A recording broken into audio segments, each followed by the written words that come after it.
Ladies and gentlemen, I am officially in love with this island, with PHANGAN. Now, why is it now that I say officially in love?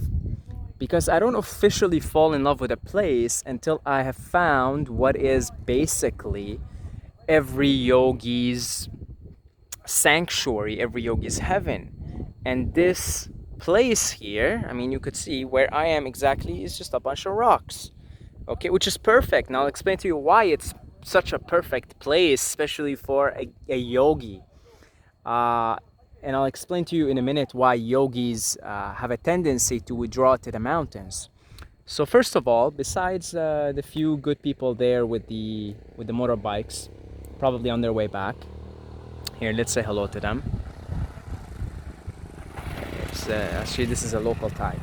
So this is let's say relatively a remote area. I mean, I'm in the middle of the day right now. It's 2 p.m. So you're gonna have the most traffic in the next 3 hours here.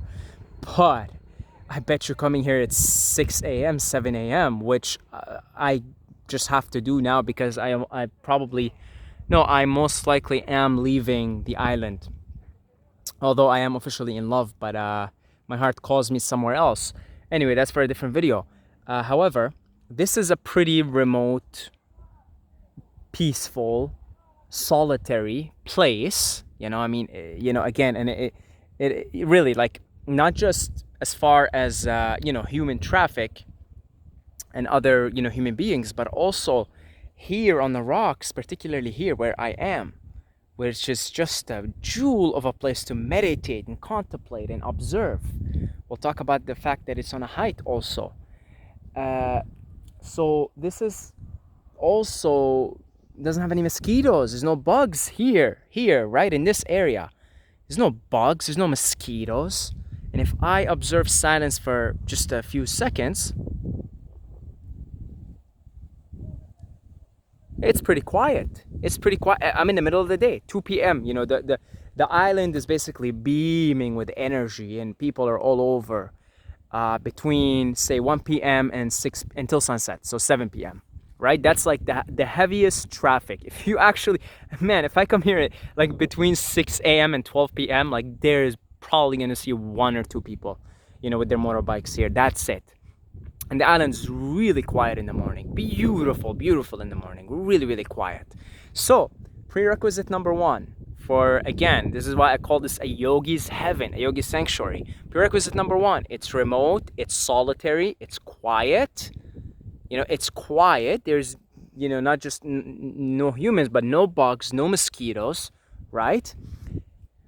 Number 2, it's, again, I talk about this so much. I've talked about this several times now, but the fact that it's on a height, I could see, I mean, look, you could see the whole island here. You could see, I'm in the western part of it, so at least you could see the western. And then if you look there, okay, let's zoom in a little bit. There is, I think that's Koh Tao, I believe. Because, yeah, I think that is Koh Tao. If it's not Koh Tao, it's a smaller island, right? You can see it from here. And you can just really take a look at the clouds, the sky, the other heights, and I haven't even gone ahead. I think perhaps we'll even get a better point of view if we keep going. So, after finishing this video, I'll keep going. If I see another even higher and superior point of view, I'll make a video there. Prerequisite number 2, it's on a height. Now, why is that important? Why is that? I mean, again, I call a place I say I'm officially in love with a place if I find something like this, a point of view like this. And I fell in love with the place that I also mentioned in the video. It's called Dundas. It's in Hamilton, Ontario. I lived there for a year, precisely because I had access to this similar to this type, except for this wasn't rocks, it was grass. I'd sit there, maybe I'll see 2 human beings in 5-6 hours, and I could see the whole city of Hamilton from there. I'd sit there, I'd meditate, I'd listen to music, I'd do yoga, do everything there, right? And I fell in love with Dundas because of that one particular place. And every time I had a friend visit me in Dundas, I'd take them to that point of view, and they would just be like, wow. Like, wow. I'm sure some of you guys who have taken to that point are watching this video. You know exactly which point of view. I call it the stairways to heaven. Anyway, so I fall in love when I find a place like this where I can hang out, do my thing, meditate, do yoga. I mean, this rocks here. I'll probably bring something with me just to, put on. Maybe I'll bring a yoga mat next time I come here, which probably will be in the morning tomorrow. I could just sit here, meditate, do yoga, hang out in the morning, and guarantee you won't even see a single soul for like 5 hours in a row. But I've got this observing thing because I could observe. And if I could observe my external surroundings, then naturally, as above, so below, as within, so without, or as without, so within, as below, so above, it's the same thing. Then when I look within, I begin to observe what is within. You see, I begin to just observe it. And that's why this is the point where I'm going to explain to you why yogis often retreat to the mountains. It's because, for many reasons. Again, it's the number one, mountains are very quiet. This has a mountainous feeling and vibe to it. So then you won't see many people here, right? I mean, period. Like you won't see many people here. And same thing, you won't see many bugs, mosquitoes, etc. So that it gives the yogi, usually again yogis, it gives the yogi a solitude, quietness, to look for the quiet, eternal, peaceful, calm being that is really the true nature of mind, as the Buddhists would say. So by being in a place where you could observe your external surrounding, that's aka a mountain, a hill. I'm on a hill here, it's not a mountain, right? But again, just around me here, I could take myself back into the days of when I lived in Calgary, and I would often visit the Rocky Mountains and do these hikes. This here, exactly here, reminds me of the Rocky Mountains, right? So it still resembles that in a little bit also. So you observe your external environment. Naturally, you begin to observe your internal environment. You begin to take on the point of view of the observer, and that's when we're beginning to now dig deep and really get to the true nature of self. Is when we begin to take on the position of the observer of the feelings, the observer of the emotions, not the one identified with them. Simply observing emotions, observing feelings, observing thoughts, observing mind, observing what Ram Dass calls the nature package, doing its thing, and you're just there watching it. It's like you're watching a movie, you see? And that's the detachment, Buddhists and Hindus talk about. It's that when you become the observer, what the Hindus call the Atman. So really, really beautiful place. I mean, this is incredible. As soon as I came in here, it's like my heart opened. It's like I feel I'm at home. And that's why I say I'm officially in love with this island, despite the fact that I'm leaving next month. I'm going to northern Thailand, where it's actually all mountains. So I have a very, very fond place for mountains. Now, the usual drawback with mountains is that they're cold, right? You're on a height, that's sort of the price you pay, that they're cold. Now, if you're going to the Rocky Mountains, to the Himalayas, to the Alps, that's pretty cold. What's interesting about where I'm going next, which is basically the countryside of Pai in northern Thailand, what's interesting is that it's mountains, obviously not as big as the Rockies or the Alps or what's the other one, the Himalayas. It isn't as big, Himalayas, right? It isn't as big, but it's still mountainous enough from at least the videos and the pictures that I've seen, and it's warm. It's warm weather. That's what's so fascinating about, again, even here. I mean, this is not a mountain, it's a hill. But the nice thing here, what is so amazing about being here particularly, it's warm. It's warm, so you don't have to freeze your ass off. You see, it's pretty warm. Like, I'm shirtless right now and barefoot, right?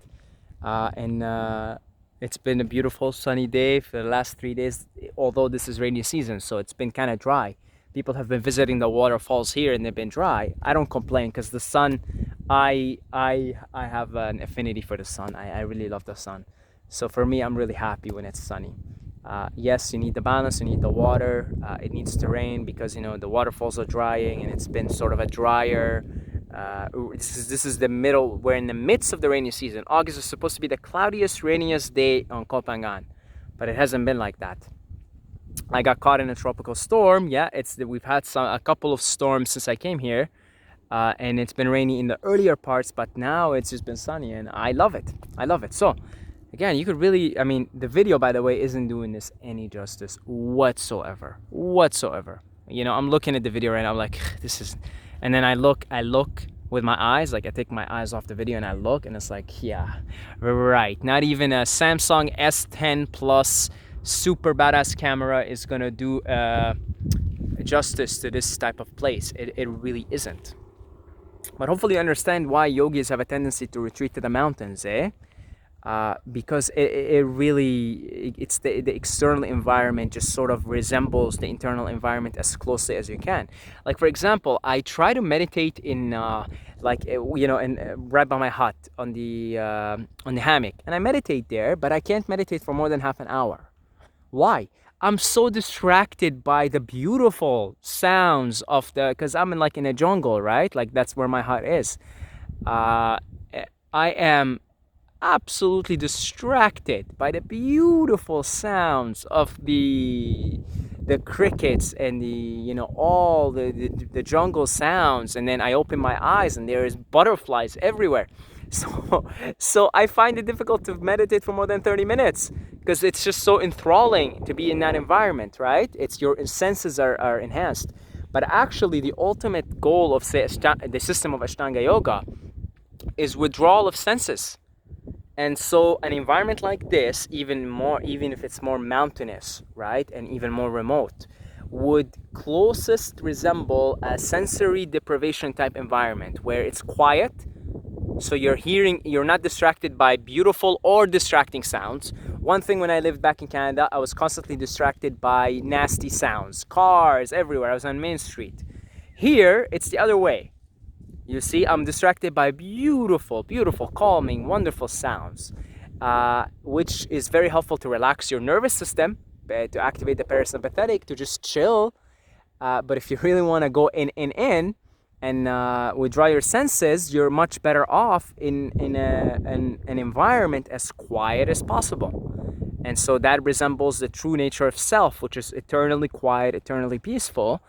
And then so the idea is, like, in a place like, say, similar to this, with those attributes that we talked about, then you sort of withdraw the sense of hearing, because there isn't much to hear anyway, right? And then same thing, well, with seeing, you open your eyes, you observe and observe. You might, in a place like this, I could sit here for an hour just observing my external environment with open eyes. Then you close your eyes and immediately you begin to observe inside, because you've been spending an hour with open eyes, with the sense of sight, observing. So you close your eyes and now you're observing what's within. And you observe because you see beauty in front of you. So you go in there, you observe even beauty within, because you're beauty. Light equals consciousness equals love equals beauty. It's all the same thing, right?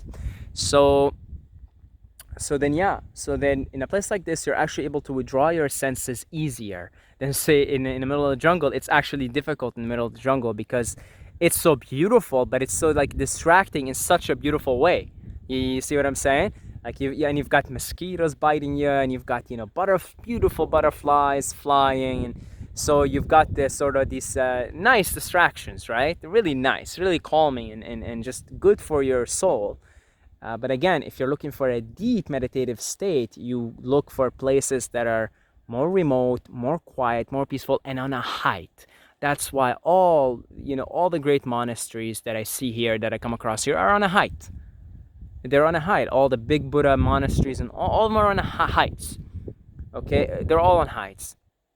Same thing, temples and ashrams in India. If you go visit, the big ones, you'll see the same thing. They're on a hill, on a height, somewhere observatory, somewhere higher, where the air is cleaner and it's more remote, and you could observe your external environment. So, I just felt like going on a rant, explaining sort of the breaking down, because if you're aware of your external environment, you could sort of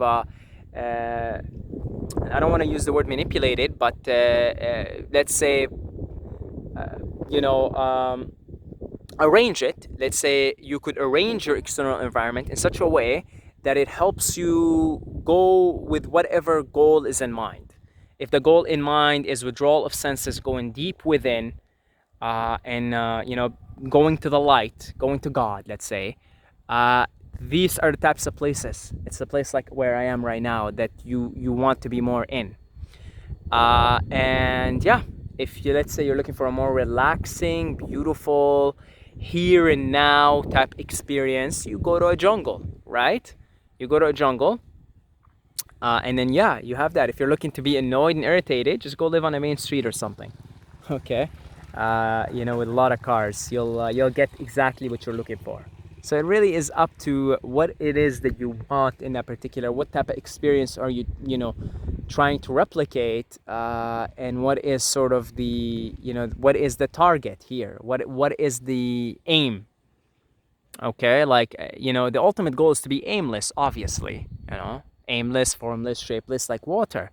But you start off with aiming, and then you become aimless. It's kind of like what the Zen Buddhist would say. You go thinking there is, you know, they describe enlightenment as you're trying to get to the other side of the door. But once you get to the other side of the door, you realize there was no other side to begin with, and there was no door, and it was all just one homogeneous process, one homogeneous thing. You see, so the same thing. You aim, so you aim for whatever experience, and then you eventually become aimless, formless, shapeless, like the water that you could see all over here. See? Okay. Yeah, really, really beautiful. Just wanted to really pay attribute to this beautiful place. All right, so that's about it. Thank you to all the Patreons for supporting this channel. Thank you, family. Love you guys. And if you want to become part of the family and just contribute to with, like, you know, $2 a month, $5 a month, $10 a month, whatever is in your capability, there's a link for the Patreon in the description. If you want to just do a one-time donation via PayPal, you could also do so. Get off your lazy ass. You know, I know you've been wanting to do this, but you haven't been doing it. Just get off your lazy ass. You know, make a one-time thing if you really want to do it, right? I'm talking to the ones that really want to do it, but like you're just lazy. Every time you hear it, you're like, next video, right? So now, do it now. Okay, so the links are in the description. One love, and I will see you guys in the next video.